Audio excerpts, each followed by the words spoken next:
اسی طرح سے دینی اعتبار سے ایک آدمی دین کا علم حاصل کرتا ہے، اس کا ایک مقصد ہوتا ہے، اس کی علم کی اہمیت اس کے دل میں ہوتی ہے، اس علم کے نتائج، دعوت، اپنی ذاتی اصلاح، اپنے عقیدے، اپنے عمل کی اصلاح، دوسروں کو دیندار بنانا، یہ اس کے دل میں چاہت ہوتی ہے، تبھی جا کے اس کی اہمیت اس کے دل میں پیدا ہوتی ہے۔ تو کسی چیز کی رغبت کا پیدا کرنا، یہ اس کام پر، اس کے کام کے کرنے اور اس پر باقی رہنے کے لیے بہت ضروری ہے۔ ورنہ آدمی 4 دن کام کرتا ہے کسی دباؤ میں، اور جب دباؤ ہٹ جائے تو کام بھی چھوڑ دیتا ہے۔ لیکن جب کسی چیز کی اہمیت دل میں ہوتی ہے تو وہ مخالفتوں کے، رکاوٹوں کے باوجود اس کو کرتا ہے، کیونکہ اندر سے طلب ہوتی ہے۔ لہٰذا قرآن کریم میں اور احادیث میں نیک اعمال کی ترغیب آپ کو خوب خوب ملے گی۔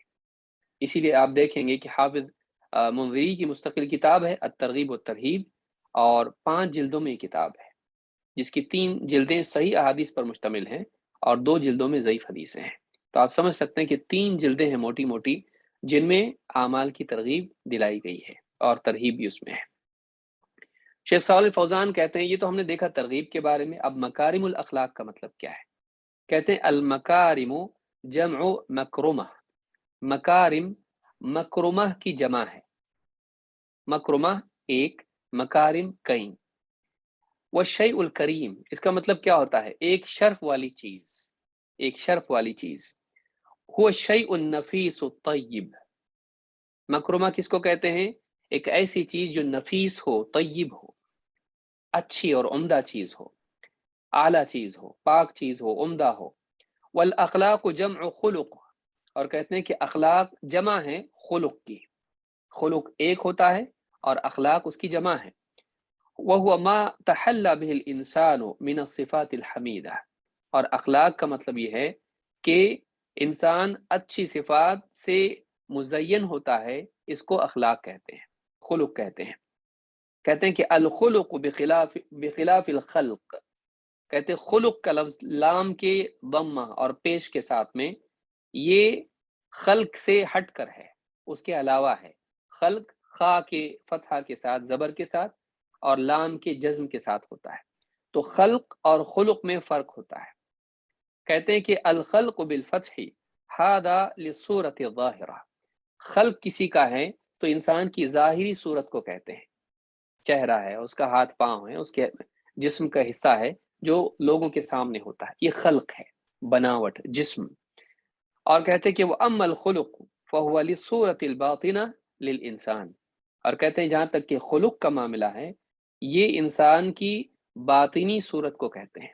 تو اس اعتبار سے دیکھا جائے تو انسان کے وجود کے 2 حصے ہیں، ایک اس کا ظاہر ہے، ایک اس کا باطن ہے۔ ظاہر کی بھی اپنی ایک صورت ہے اور باطن کی بھی اپنی ایک صورت ہے۔ جو ظاہری صورت انسان کی ہے اس کو خلق کہتے ہیں، اور جو باطنی صورت ہے اس کو خلق کہتے ہیں۔ تو ایک انسان کا جسمانی وجود ہے اور دوسرا انسان کا اخلاقی وجود ہے، جو اس کے اندر ہوتا ہے، اس کی اپنی ایک شخصیت ہوتی ہے، جسم کے ڈھانچے کے علاوہ اس کی اپنی ایک شخصیت ہوتی ہے، یہ اس کا اخلاقی چہرہ ہے، اس کا اخلاقی وجود ہے۔ اور شیخ صالح فوزان اس تعلق سے کہتے ہیں کہ العبرۃ لیست بالصورۃ الظاہرہ، العبرۃ بالصورۃ الباطنہ والتعامل الطیب والسلوک الحسن۔ کہتے ہیں کہ اعتبار ظاہری صورت کا نہیں ہوتا ہے، اعتبار ہوگا انسان کے باطن کا، باطنی صورت کا، اور اس بات کا کہ وہ لوگوں سے کس طرح سے اچھے سے پیش آتا ہے اور کیسا اچھا سلوک لوگوں کے ساتھ کرتا ہے، وہ لوگوں سے کیسا معاملہ کرتا ہے اور لوگوں سے کیسا سلوک کرتا ہے۔ تو لوگوں سے اس کا اچھا معاملہ اور اچھا سلوک، اس کا اعتبار ہوگا۔ کتنا اچھا دکھائی دیتا ہے، کتنے اچھے کپڑے پہنتا ہے، اس کا کوئی اعتبار نہیں۔ لہٰذا بہت سارے لوگ بہت خوبصورت ہوتے ہیں لیکن ان کا اخلاق برا ہوتا ہے، لہٰذا لوگوں کے دلوں میں ان کی تصویر بدصورتی ہوتی ہے، ان لوگوں کے دلوں میں ان کا جو عکس ہوتا ہے وہ بدصورت ہوتا ہے۔ اور ایک انسان صورت کے اعتبار سے خوبصورت نہیں ہوتا لیکن اس کے اخلاق اچھے ہوتے ہیں، لہٰذا لوگوں کے دلوں میں اس کی جو تصویر ہوتی ہے وہ اچھی ہوتی ہے۔ تو اصل اعتبار انسان کی باطنی صورت کا ہے اور اس کی ظاہری صورت کا نہیں۔ تو باطنی صورت انسان کے اچھے اخلاق سے بنتی ہے۔ تو یہاں پر یہ بات، بہت ہی عمدہ بات شیخ صالح الفوزان حفظہ اللہ نے کہی ہے، یہ ان کی کتاب تسہیل الالمام میں جلد نمبر 6 صفحہ نمبر 278 اور 279 پر ہے۔ یہاں سوال ہی پیدا ہوتا ہے کہ شیخ امام ابن حجر عسقلانی رحمہ اللہ نے پہلے ترغیب کا باب اور پھر ترغیب کا باب کیوں رکھا؟ پہلے برے اخلاق کے بارے میں بتایا اور پھر اچھے اخلاق کے بارے میں بتایا، ایسا کیوں؟ پہلے اچھی بات بتانا چاہیے، بعد میں بری بات۔ پہلے بری باتوں کے بارے میں بتایا کہ برے اخلاق یہ ہیں، ان سے بچو، پھر بتایا کہ اچھے اخلاق یہ ہیں، ان کا اہتمام کرو۔ یہ ترتیب کیوں؟ اس تعلق سے شیخ محمد ابن صالح ابن عثیمین رحم اللہ کہتے ہیں اردف هذا الباب بما قبلہ، انہوں نے پچھلے باب جو ترغیب کا ہے اس کے بعد اچھے اخلاق کی ترغیب کا باب رکھا، لأن الاولا تقدیم التخلیۃ عن التحلیہ، اس لیے کہ کہتے ہیں اس لیے کہ تخلیہ کو تحلیہ پر مقدم رکھنا چاہیے۔ یہاں سوال ہوتا ہے پیدا کہ تخلیہ کیا ہے خا کے ساتھ اور تحلیہ کیا ہے ہا کے ساتھ؟ تخلیہ کا مطلب ہوتا ہے خالی ہونا گندگی سے، اسی لیے ہم بیت الخلا کہتے ہیں، خالی ہونا، خالی جگہ ہوتی ہے وہاں پر خلا، تو آدمی اس سے اپنے لیے یعنی گندگی سے پاک ہوتا ہے، تو خلا جو ہے خالی جگہ کو کہتے ہیں۔ تو ایک کنایہ کی وجہ سے ہے کہ اس عمل کو بتانے کی بجائے اس جگہ کا نام لیا جاتا ہے، تو کہتے ہیں کہ تقدیم التخلیۃ علی التحلیہ، تحلیہ یعنی حلیہ سے، حلیہ کا معنی ہوتا ہے زیور، جس کو ہم کہیں گے تحلیہ کو کہیں گے مزین ہونا زیورات سے۔ خواتین آپ دیکھیں زیورات پہنتی اور زینت اختیار کرتی ہیں، جنت میں مرد بھی زیورات استعمال کریں گے، دنیا میں بھی محدود درجے میں چاندی کی انگوٹھی وغیرہ مرد پہنتے ہیں، تو زیور جو ہے زینت ہوتا ہے، اور تخلیہ جو ہے خالی ہونا، پاک ہونا گندگی سے، تو گندگی سے پاک ہونا مقدم ہے زیور یا زینت اختیار کرنے سے۔ ایک بچہ ہے مثال کے طور پر، اس کو وہ گندگی میں اٹا پٹا ہے اور باہر کھیل کود کر کے آیا ہے، کیچڑ لگا ہوا ہے اور بعض جگہ نجاست بھی لگی ہے، اب آپ کیا کریں گے؟ پہلے اس کو یعنی اچھے کپڑے پہنائیں گے یا اس کو پہلے نہلائیں گے دھلائیں گے؟ تو پہلے اس کو پاک کیا جائے گا گندگی سے، اس کے بعد اس کو زینت دی جائے گی۔ تو کہتے ہیں برے اخلاق سے پاک ہونا یہ زیادہ اہم ہے کیونکہ ہلاکت کا ذریعہ ہے، اور اس کے بعد ہوتا ہے کہ اچھے اخلاق سے انسان مزین ہو، اس لیے کہ برے اخلاق انسان کی ہلاکت کا ذریعہ ہے۔ تو کہتے ہیں کہ اردف هذا الباب بما قبله لأن الاولى تقدیم التخلیۃ عن التحلیہ، بمعنى ان ننظف المكان ثم نأتي بصفات الطیبہ فيتخلى الانسان اولا عن مساوی الاخلاق ثم بعد ذلك يتحلى بالمكارم حتى ترد المكارم على محل خال من مساوی الاخلاق۔ کہتے ہیں کہ اس اعتبار سے کہ ہم یعنی پہلے جگہ کو گندگی سے پاک کرتے ہیں، پھر اس کے بعد وہاں پر زینت کی اور یعنی مثلا عطر چھڑکنا ہے تو پہلے گندگی لگی ہوئی اس کے اوپر ہی آپ نجاست پڑی کسی جگہ میں پھر اس پر عطر ڈالیں گے؟ نہیں، آپ پہلے کیا کریں گے؟ اس کو آپ گندگی سے پاک کریں گے، پھر اس کے بعد میں اس کی جو ہے تزیین کا آپ کام کریں گے۔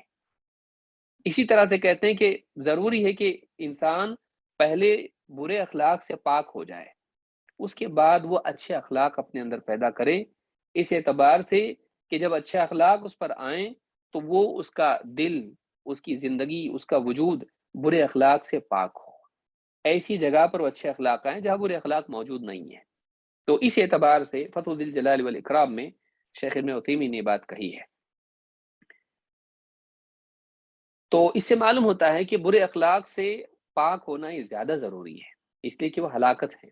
اچھے اخلاق، کچھ چیزیں اچھی صفات انسان میں کم بھی اگر ہیں ہلاک نہیں ہو جائے گا، اس کے اندر اگر ایمان ہے، اعمال صالحہ ہیں اور اچھی صفات میں سے کچھ صفات کم بھی اس کے اندر، لیکن بری صفات ہلاک کرنے والی ہیں، لہٰذا بری صفات سے پاک ہونا یہ زیادہ ضروری ہے انسان کے لیے، اسی لیے ابن حجر نے اس کو پہلے بیان کیا۔ یہاں یہ بھی ایک نقطہ ہے کہ ترغیب اور ترہیب میں کس کو مقدم کیا جائے؟ کیا پہلے لوگوں کو نیک اعمال کی ترغیب دینا چاہیے، جنت کی ترغیب دینا چاہیے، پھر جہنم سے ڈرانا چاہیے، یا پہلے جہنم سے ڈرانا چاہیے اور جنت کی ترغیب دینا چاہیے؟ اللہ کی رحمت کو پہلے بیان کرنا چاہیے، عذاب کو بعد میں، یا پھر اللہ کے عذاب کو پہلے بیان کر کے پھر رحمت کو بیان کرنا چاہیے؟ اس کے لیے کوئی مستقل قاعدہ یا ایک قاعدہ نہیں ہے، حالات کے اعتبار سے دونوں میں سے کسی کو بھی مقدم کیا جا سکتا ہے۔ قرآن کریم ہی کو دیکھ لیجیے، یہاں پر اللہ تعالیٰ نے رحمت اور عذاب کا جو ذکر کیا ہے، کبھی ایک کو مقدم کیا تو کبھی دوسرے کو۔ مثال کے طور پر اللہ رب العالمین فرماتا ہے ان ربک سریع العقاب وانہ لغفور الرحیم، سورہ الانعام آیت نمبر 165۔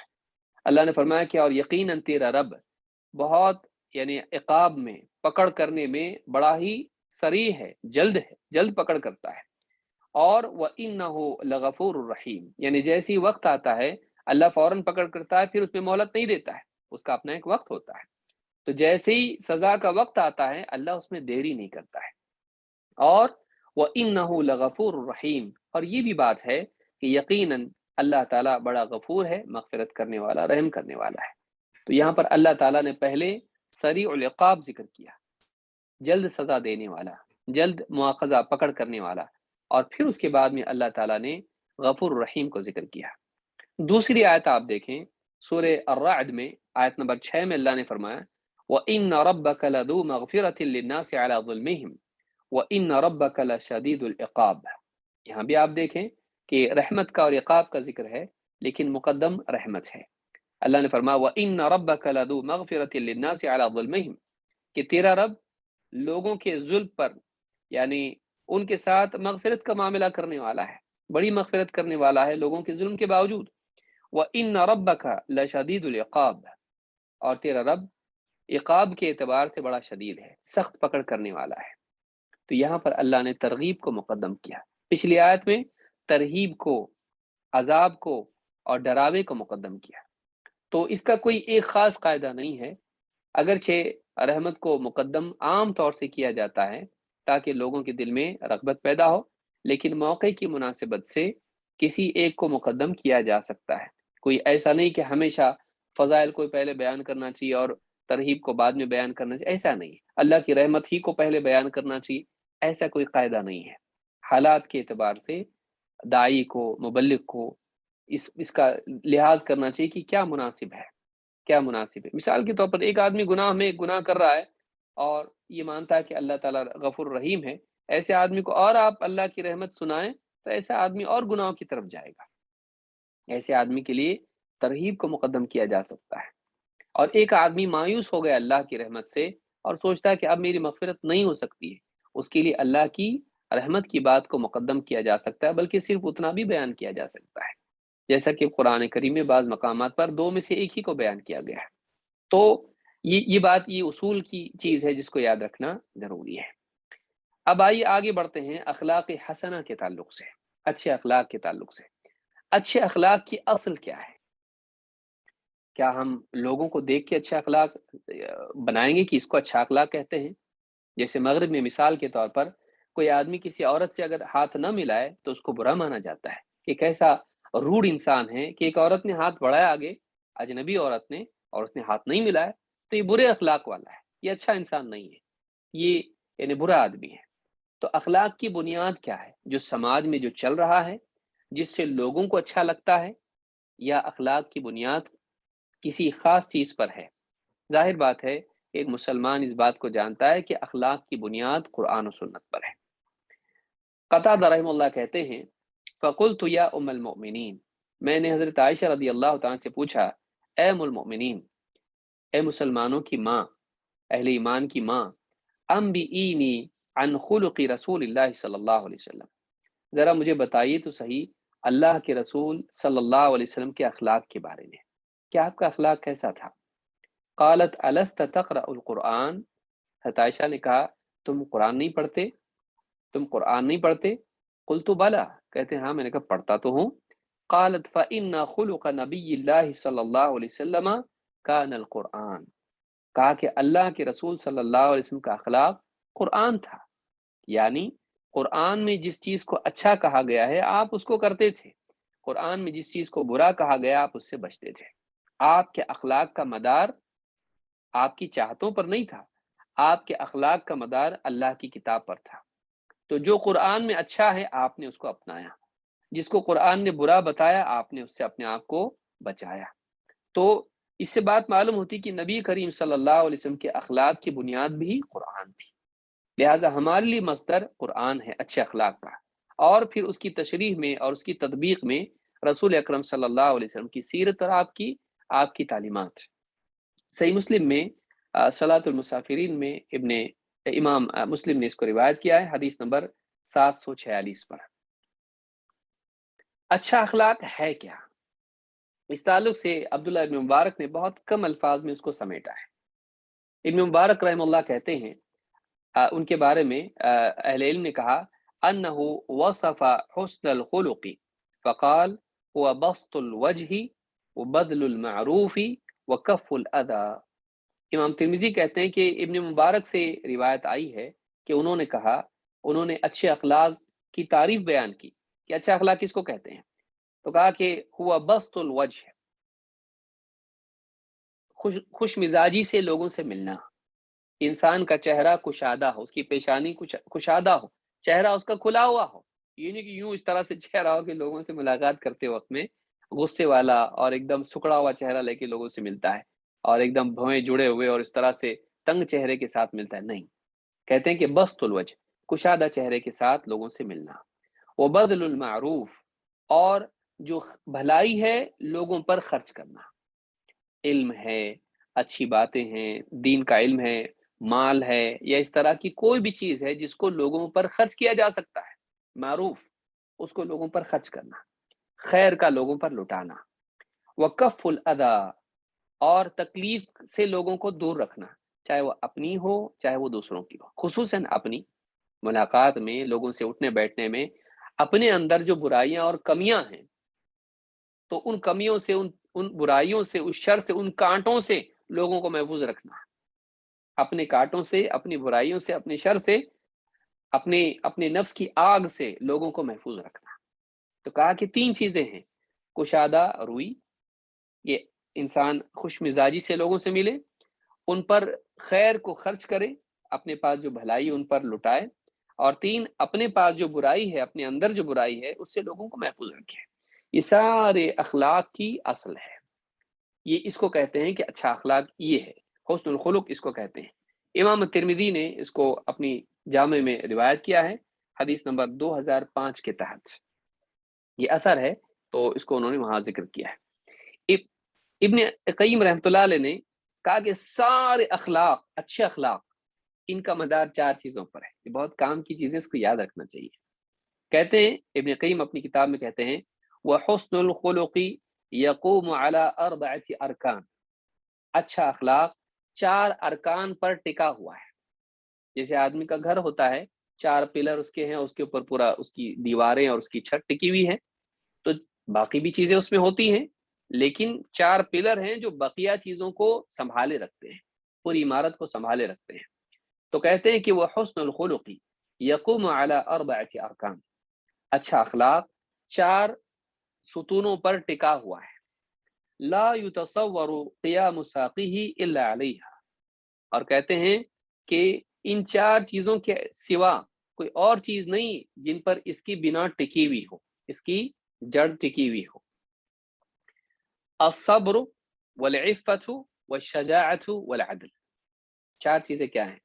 کہتے ہیں نمبر 1 صبر، نمبر 2 عفت، نمبر 3 شجاعت، اور نمبر 4 العدل، چوتھی چیز عدل و انصاف ہے۔ یعنی پہلی چیز ہے صبر، انسان خیر پر جمع رہے، برائیوں سے دوری پر جمع رہے، تقدیر کے اعتبار سے بھی جو تکلیفیں آتی ان پہ صبر کرے، دین کے احکام ہیں ان پر صبر کرے، منع کی ہوئی چیزیں ہیں ان سے بچنے میں صبر کرے۔ تو انسان صبر کرے، اپنے آپ کو بچائے رکھے برائیوں سے، اور صبر کرے، جذبات کی رو میں بہہ نہ جائے، بلکہ اپنے آپ کو کنٹرول میں رکھے، سیلف کنٹرول جس کو آپ کہیں گے۔ دوسرا کیا ہے؟ والعفہ، عفت یہ ہے کہ انسان گھٹیا چیزوں سے بچے، گالی، بے حیائی، اپنے آپ کو برہنہ ہونا، اور اس طرح سے عریانیت اور زناکاری اور اس طرح کی جتنی اخلاقی برائیاں ہیں جو یعنی شرمگاہ سے متعلق ہیں، ان سے آدمی اپنے آپ کو بچائے۔ اور اسی طرح سے مال کے اعتبار سے بھی خیانت اور اس طرح کی جتنی چیزیں، چوری وغیرہ وغیرہ، دھوکہ، غبن، اس طرح کی جتنی چیزیں ہیں ان سے اپنے آپ کو بچائے۔ تو یہ دو چیزیں جو ہیں، اس طرح کی چیزوں سے اپنے آپ کو بچائے رکھنا، بے حیائی سے بچانا، چاہے وہ بے حیائی فحشا جو آیا ہے قرآن میں، دونوں اعتبار سے آیا ہے، زناکاری کے اعتبار سے بھی، مال کے خرابی کے اعتبار سے بھی، ان دونوں اعتبار سے اپنے آپ کو بچائے رکھنا یہ عفت ہے۔ اور تیسرے شجاعت ہے، بہادری اسی سے سخاوت جنم لیتی ہے، تو بہادری انسان کے اندر ہو۔ اور چوتھے، انسان کے اندر عدل ہو کہ وہ لوگوں کے اوپر ظلم نہ کرے، اور عدل اس کو روکے رکھتا ہے افراط و تفرید سے، بیچ کے راستے پر جمائے رکھتا ہے، نہ وہ غلو کرتا ہے کہ نبی کو بڑھا کے آگے اتنا بڑھا دے کہ اللہ کے برابر کر دے، نہ وہ تفرید کرتا ہے، نہ وہ کوتاہی کرتا ہے کہ پھر نبی صلی اللہ علیہ وسلم کا درجہ نعوذ باللہ گھٹا کے عام انسانوں کی طرح آپ کو کر دے، اس اعتبار سے کہ ان کی نہیں مانے، ان کی بھی نہیں مانے، ایک ہی بات ہے، ہم صرف اللہ کی مانتے ہیں، جیسا کہ منکرین حدیث کرتے ہیں۔ تو افراط اور تفرید سے بچنا یہ عدل ہے، ساری خوبیاں اس کے ساتھ جڑی ہوئی ہیں، بدعات سے بچتے ہوئے اور آزادی سے بچتے ہوئے شریعت کے مطابق چلنا بھی اسی میں آتا ہے، عدل میں۔ تو عدل ایک توحید اس میں آتی ہے کہ اللہ رب العالمین کے ساتھ عدل کا معاملہ کرے، ظلم کا معاملہ نہیں کرے، اللہ کا حق کسی اور کو نہ دے۔ تو اگر غور کریں تفصیل سے ابن قیم نے اس کو سمجھایا بھی ہے، تو کہتے ہیں کہ 4 چیزیں ہیں جن سے اچھے اخلاق جنم لیتے ہیں، ان پر سارے اچھے اخلاق ٹکے ہوئے ہیں۔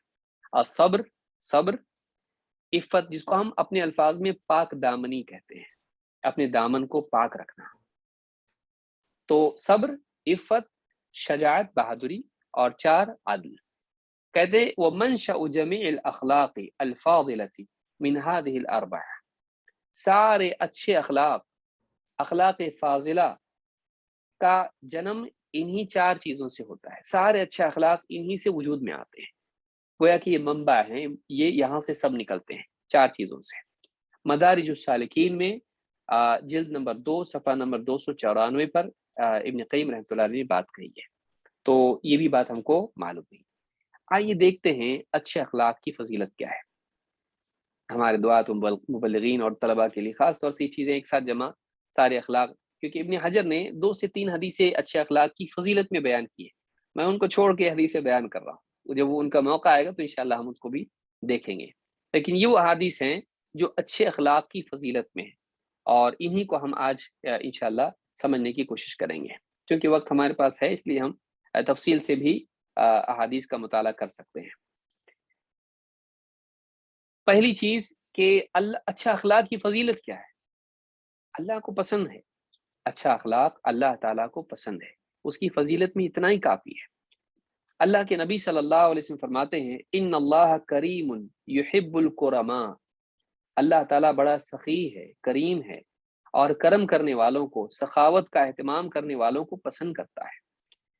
جواد یحب الجودہ، اور اللہ جواد ہے اور جودہ کو پسند کرتا ہے، کہ یہ بھی سخاوت ہی کا ایک پہلو ہے لیکن دونوں میں تھوڑا سا فرق ہے۔ تو اللہ تعالیٰ جواد ہے، سخی ہے، اور جودہ کو لوگوں کو عطا کرنے کو پسند کرتا ہے۔ کریم میں شرافت کا پہلو بھی ہوتا ہے، اور جودہ میں سخاوت کا پہلو ہوتا ہے، کہ ایک انسان شریف النفس ہوتا ہے، اس کو برا لگتا ہے کہ اس کے گھر سے مہمان یعنی بھوکا چلا جائے، اور اس کے اندر سخاوت ہوتی ہے کہ وہ اعلیٰ سے اعلیٰ چیزیں پیش کرتا ہے، وہ روک کے نہیں رکھتا ہے۔ تو کریم اور یعنی جواد ہونا، یہ دونوں جو ہے بہت بڑی چیز ہے۔ تو اللہ کریم ہے اور کرم کرنے والوں کو پسند کرتا ہے، شریف النفس لوگوں کو پسند کرتا ہے، سخاوت والوں کو پسند کرتا ہے، اور جواد ہے، جودہ کو پسند کرتا ہے۔ یحب معالی الاخلاق ویکرہ سفسافہا، اور اللہ تعالیٰ اعلیٰ اخلاق کو پسند کرتا ہے اور گھٹیا اخلاق کو پسند نہیں کرتا ہے، اللہ تعالیٰ ناپسند کرتا ہے۔ تو اس حدیث سے بات معلوم ہوتی ہے کہ اللہ تعالیٰ اونچے اخلاق کو پسند کرتا ہے، انسان کو چاہیے کہ اپنے اخلاق کو اونچا کرے۔ سماج جو لین دین اور اینٹ کا جواب پتھر سے اور ایسا تو ویسا، اس اخلاق کے ساتھ انسان زندگی نہ گزارے، بلکہ انسان اعلیٰ اخلاق کے ساتھ زندگی گزارے، اس کا معیار اونچا ہو، وہ اللہ رب العالمین کی پسند کے مطابق اپنے آپ کو بنائے، نہ کہ وہ دیکھے کہ سماج کس دھارے پر بہہ رہا ہے، تو اس کو چاہیے کہ سماج کی سطح سے اوپر اٹھ کر زندگی گزارے، اپنے مخالفین کی سطح سے اونچا اٹھ کر وہ اپنے اصولوں کی روشنی میں زندگی گزارے، نہ کہ حالات کو دیکھ کر۔ ابن عساکر نے اس کو روایت کیا ہے، اور صحیح الجامع الصغیر میں حدیث نمبر 1800 پر یہ روایت موجود ہے اور حدیث صحیح ہے۔ اچھے اخلاق والے لوگ اللہ تعالیٰ کے نزدیک محبوب ترین لوگ ہیں۔ اللہ کے نبی صلی اللہ علیہ وسلم فرماتے ہیں، احب عباد اللہ الی اللہ احسنہم خلقا، اللہ کے نزدیک سب سے محبوب بندے وہ ہیں جو اخلاق میں سب سے اچھے ہوں۔ امام الطبرانی نے اس کو روایت کیا ہے، اور صحیح الجامع صغیر میں حدیث نمبر 179 پر یہ حدیث موجود ہے، حدیث صحیح ہے۔ اسی طرح سے اللہ کے نبی صلی اللہ علیہ وسلم کو بھی اچھے اخلاق والے پسند ہیں۔ اللہ کو پسند تو آپ کو بھی پسند ہوں گے۔ آپ نے فرمایا، ان من احبکم الی واقربکم منی مجلسا یوم القیامت احاسنکم اخلاقا۔ دو باتیں کہیں یہاں پر، کہا کہ تم سب میں مجھے سب سے زیادہ پیارے، مجھے سب سے زیادہ محبوب، اور قیامت کے دن مجلس کے اعتبار سے مجھ سے سب سے زیادہ قریب وہ لوگ ہوں گے جو تم میں سب سے زیادہ اچھے اخلاق والے ہوں۔ یعنی جس کا اخلاق اچھا تھا، اللہ کے نبی صلی اللہ علیہ وسلم کے نزدیک وہ انسان محبوب تو ہے، قیامت کے دن وہ اتنا قریب ہوگا جتنا اخلاق اچھا ہو۔ یعنی اس انسان کو جو اچھے اخلاق والا ہے، اللہ کے نبی صلی اللہ علیہ وسلم کی قربت نصیب ہوگی۔ جس درجے کا اعلیٰ اخلاق ہوگا، اتنا زیادہ وہ آپ صلی اللہ علیہ وسلم سے قریب ہوگا۔ امام الترمذی نے اس کو روایت کیا ہے، اور صحیح الجامع صغیر حدیث نمبر 2201 پر شیخ الالبانی کہتے ہیں کہ حدیث حسن درجے کی ہے۔ خود اللہ کے نبی صلی اللہ علیہ وسلم کے اخلاق کی اللہ تعالیٰ نے تعریف کی ہے۔ اللہ تعالیٰ نے فرمایا، وَإِنَّكَ لَعَلَىٰ خُلُقٍ عَظِيمٍ، اے نبی یقیناً آپ اخلاق عظیمہ پر فائز ہوں۔ آپ کے اخلاق بہت عظیم ہیں، یعنی عظمت والے اخلاق آپ کے ہیں، آپ کے اخلاق بہت اونچے ہیں۔ تو سورہ قلم میں اللہ تعالیٰ نے آیت نمبر 4 میں بات کہی ہے۔ تو معلوم ہے کہ نبی کریم صلی اللہ علیہ وسلم کی شخصیت کو جب لوگوں کے سامنے اللہ نے پیش کیا نبی اور رسول کے طور پر، تو اللہ رب العالمین نے آپ کے اخلاق کا بھی تذکرہ کیا۔ معلوم ہوا کہ اچھا اخلاق نبوت کے لوازمات میں سے ہے۔ اسی طرح سے اچھا داعی اچھے اخلاق والا ہوتا ہے، اچھا مسلمان اچھے اخلاق والا ہوتا ہے۔ تو اللہ نے فرمایا کہ وَإِنَّكَ لَعَلَىٰ خُلُقٍ عَظِيمٍ، اے نبی آپ اخلاق عظیمہ پر ہو، آپ اونچے اخلاق پر ہو، اس پر زندگی گزار رہے ہیں۔ حضرت انس ابن مالک رضی اللہ تعالیٰ عنہ فرماتے ہیں، کان رسول اللہ صلی اللہ علیہ وسلم احسن الناس خلقا، آپ کے خادم ہیں، 9 سال تک اللہ کے رسول صلی اللہ علیہ وسلم کی خدمت کی ہے۔ ایسا انسان تو زیادہ پہچانتا ہے جو جتنا قریب ہوتا ہے۔ کہا کان رسول اللہ صلی اللہ علیہ وسلم احسن الناس خلقا، حضرت انس صرف اللہ کے نبی صلی اللہ علیہ وسلم سے نہیں ملے، اور بھی لوگوں کے ساتھ ان کا ربط و ضبط تھا۔ کہا کہ سارے لوگوں میں سب سے اچھے اخلاق والے اللہ کے نبی صلی اللہ علیہ وسلم تھے۔ ایک قریبی انسان جب دوسروں پر ترجیح دے کسی انسان کو، یہ اس انسان کے اچھا ہونے کی بہت بڑی علامت ہے۔ تو کہا کہ اللہ کے رسول صلی اللہ علیہ وسلم تمام لوگوں میں سب سے اچھا اخلاق والے تھے۔ امام البخاری نے کتاب الادب میں، یعنی صحیح بخاری میں کتاب الادب میں حدیث نمبر 6203 پر، اور امام مسلم نے کتاب الفضائل میں حدیث نمبر 2310 پر اس روایت کو ذکر کیا ہے۔ تو اس سے معلوم ہوتا ہے کہ خود اللہ کے نبی صلی اللہ علیہ وسلم بھی بہت ہی اعلیٰ اخلاق والے تھے، اچھے اخلاق والے تھے۔ بلکہ اللہ کے نبی صلی اللہ علیہ وسلم کی بعثت اور آپ کی نبوت، آپ کے بھیجے جانے کے مقاصد میں ایک مقصد یہ بھی تھا کہ آپ سماج میں اچھے اخلاق کو قائم کریں اور لوگوں کو بتائیں کہ واقعی اچھا اخلاق کیا ہے، اور جو کمیاں رہ گئی تھی سماج کے اندر، ان کمیوں کو دور کر کے انہیں اچھے اخلاق کی تعلیمات دیں، اور اخلاق میں کامل لوگوں کو بنانے کی کوشش کریں کہ کمال درجے میں اچھے اخلاق کو لوگوں کے سامنے پیش بھی کریں اور رائج بھی کریں، اور اپنے عمل کے ذریعے سے لوگوں کو دکھائیں بھی۔ اسی لیے آپ نے فرمایا، انما بعثت لاتمم صالح الاخلاق، میں اسی لیے بھیجا گیا ہوں کہ میں اچھے اخلاق کو کامل کروں، صالح اخلاق کو میں کامل طور پر قول اور عمل کے ذریعے رائج کروں۔ اس کی تکمیل کرو۔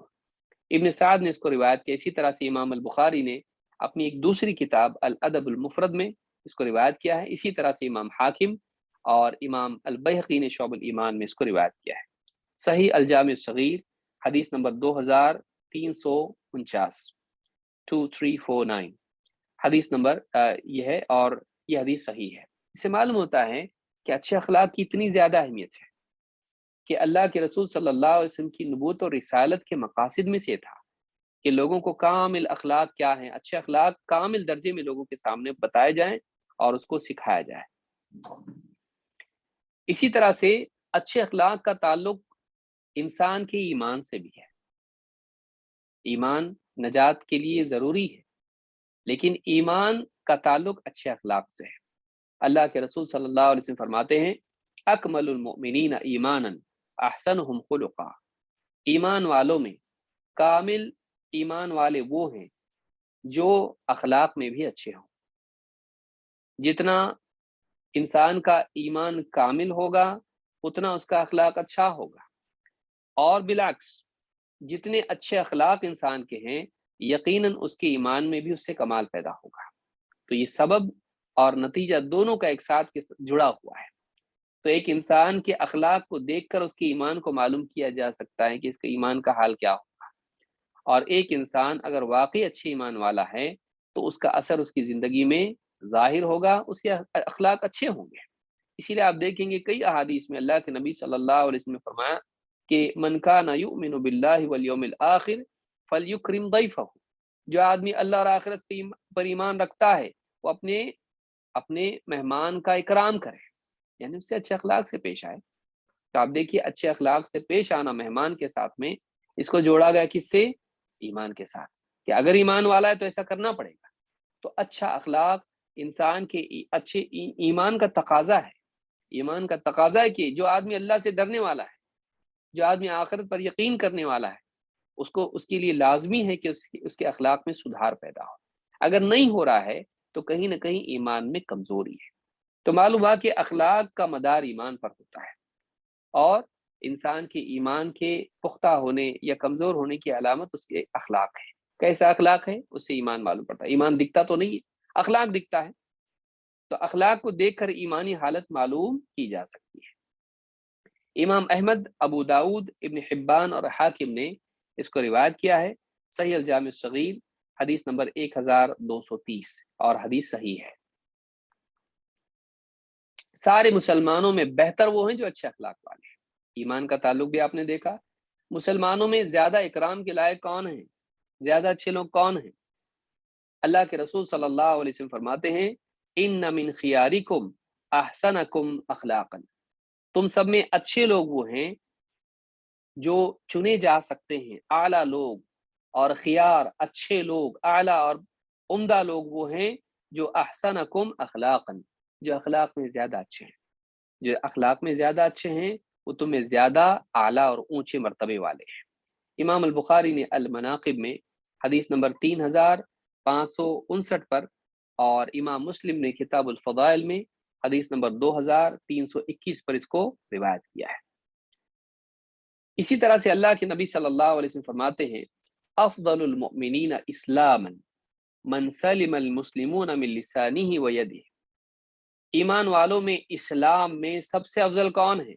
وہ ہیں جن کی زبان اور ہاتھ سے دوسرے مسلمان سلامت رہیں، ان کی زبان سے وہ کسی کو تکلیف نہ دیں، گالی دینا، تہمت لگانا، دل دکھانے والی بات کرنا نہ کریں، ہاتھ سے تکلیف نہ دیں کہ ان کے خلاف کچھ ٹائپ کر کے فیس بک پہ اور ان کے خلاف کچھ لکھ کے ایسا بھیج دیا، لوگوں میں ان کی تشہیر کی، ان کے تعلق سے ان پہ تہمت لگا دی، یا ہاتھ سے کسی کو ضرب پہنچائی، اس کو نقصان پہنچایا، مارا پیٹا یا قتل کیا، یا اس کا مال چھینا، یا جو بھی اس طرح سے ہاتھ سے اس کے ساتھ برائی کی۔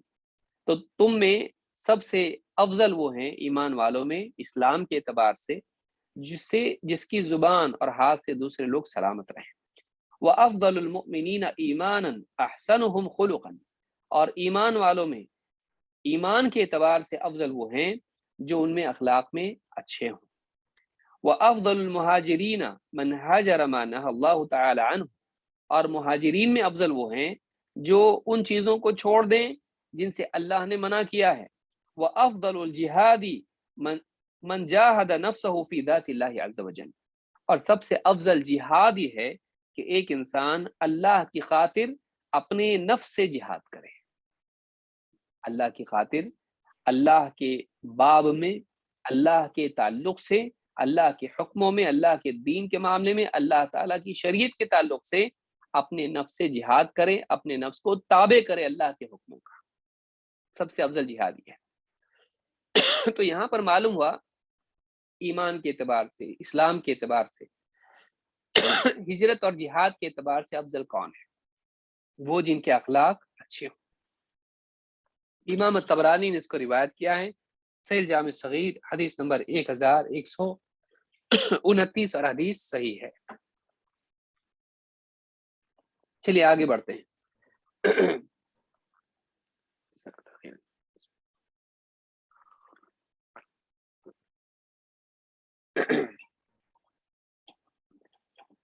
سب سے بڑی نیکی اچھا اخلاق ہے.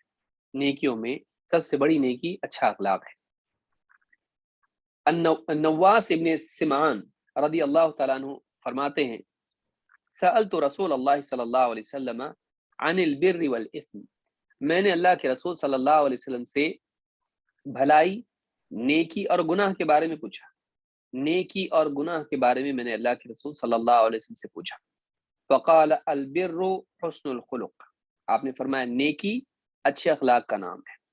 نیکی اچھا اخلاق ہے. والاثم ما حاک فی صدرک.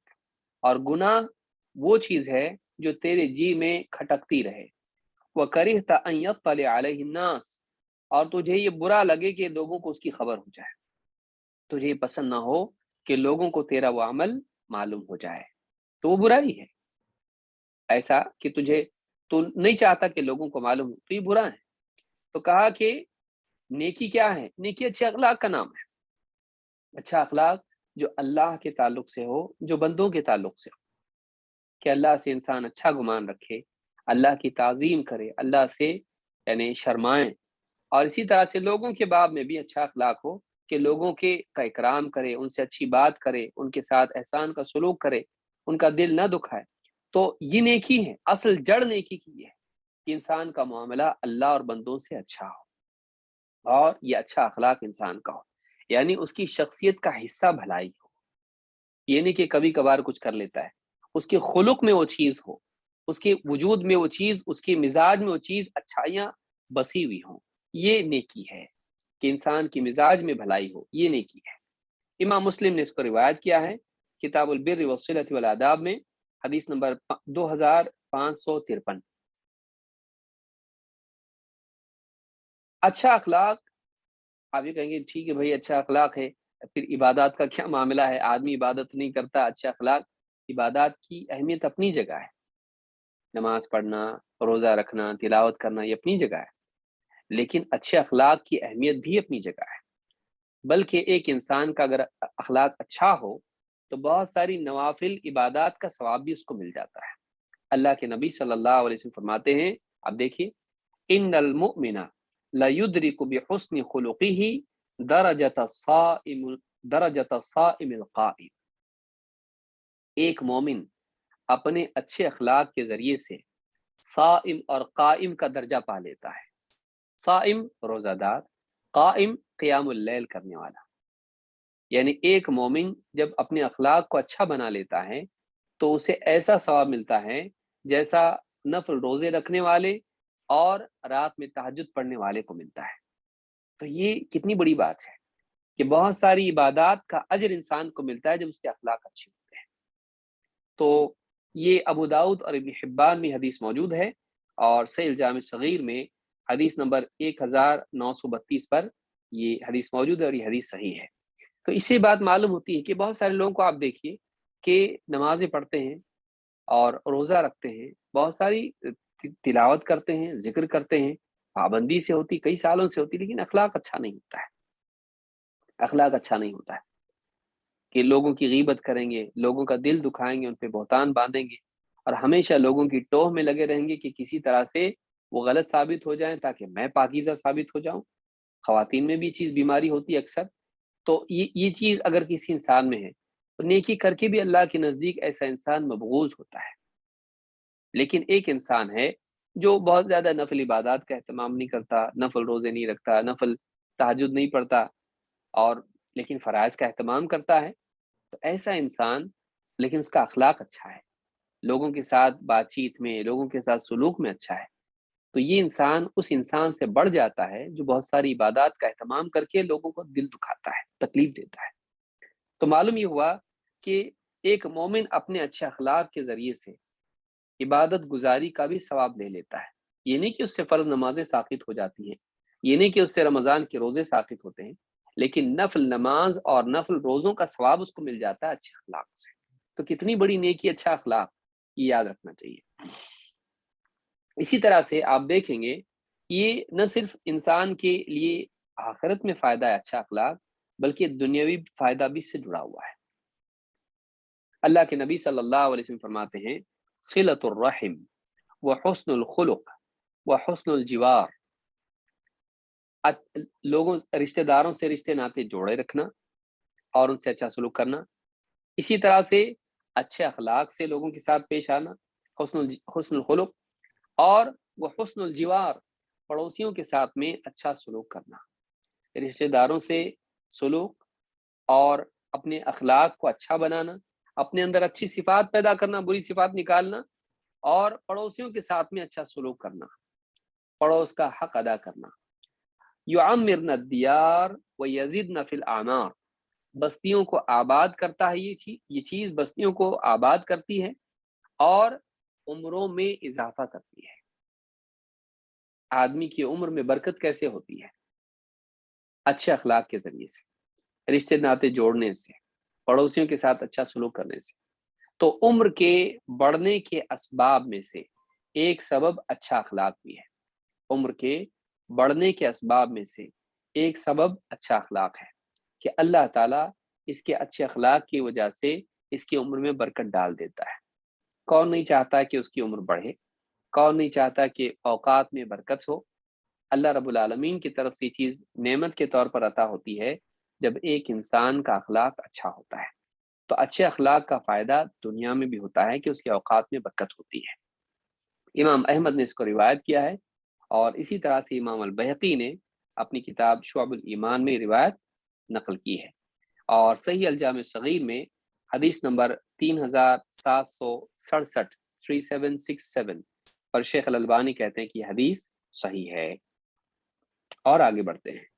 یہ ساری احادیث ہیں اچھے اخلاق کے تعلق سے، کام آئیں گی. اچھا اخلاق جنت میں اونچے مقام کا، نہ صرف دنیا میں عزت ملتی ہے، نہ صرف دنیا میں عمر بڑھتی ہے، نہ صرف دنیا میں انسان اچھا ثابت ہوتا ہے، لوگوں کا دل جیتتا ہے، بلکہ اسی کے ساتھ ساتھ جنت میں بھی اونچے مقام کا سبب ہے اچھا اخلاق. آئیے دیکھتے ہیں کہاں ہے. اللہ کے رسول صلی اللہ علیہ وسلم فرماتے ہیں انا زعیم ببیت فی ربض الجنت لمن ترک المراء وان کان محقا، میں جنت کے کنارے، اطراف کا حصہ ہوتا ہے اس کو ربض کہتے ہیں، کہ میں جنت کے کنارے کنارے گھر دلانے کا ذمہ لیتا اس انسان کے لیے، لمن ترک المراء وان کان محقا، اس انسان کے لیے جو جھگڑا چھوڑ دے، بحث چھوڑ دے یا جھگڑا چھوڑ دے، چاہے وہ حق پر ہو. آپس میں جو جھگڑا ہے اس کی بات صحیح ہے، یہ زمین میری ہے، یا فلاں موبائل افضل ہے، یا یہ کپڑا زیادہ اچھا ہے، یا کوئی اور بات ہو سکتی ہے. تو اگر وہ اس کی بات صحیح بھی ہو لیکن جھگڑا بڑھانے کی بجائے جھگڑا ختم کر دے، اگر کوئی ایسا انسان ہے سمجھدار، تو کہا کہ ایسے انسان کے لیے میں جنت کے کنارے گھر کی ذمہ داری لیتا ہوں، اس کو وعدہ کرتا ہوں کہ اس کو ملے گا. میں نہیں دوں گا، اللہ تعالیٰ سے دلاؤں گا، میں ذمہ لیتا ہوں کہ اس کو یہ ملے گا. وَبِبَيْتٍ فِي وَسَطِ الْجَنَّةِ لِمَنْ تَرَكَ الْكَذِبَ وَإِنْ كَانَ مَازِحًا، اور جنت کے بیچوں بیچ گھر کا ذمہ لیتا ہوں ایسے انسان کے لیے جو جھوٹ چھوڑ دے، چاہے مذاق ہی میں کیوں نہ ہو. یعنی بالکل جھوٹ نہیں بولتا ہو، مذاق میں بھی جھوٹ نہیں بولتا، مذاق میں بھی جھوٹ نہیں بولتا. بہت سارے لوگ ہوتے ہیں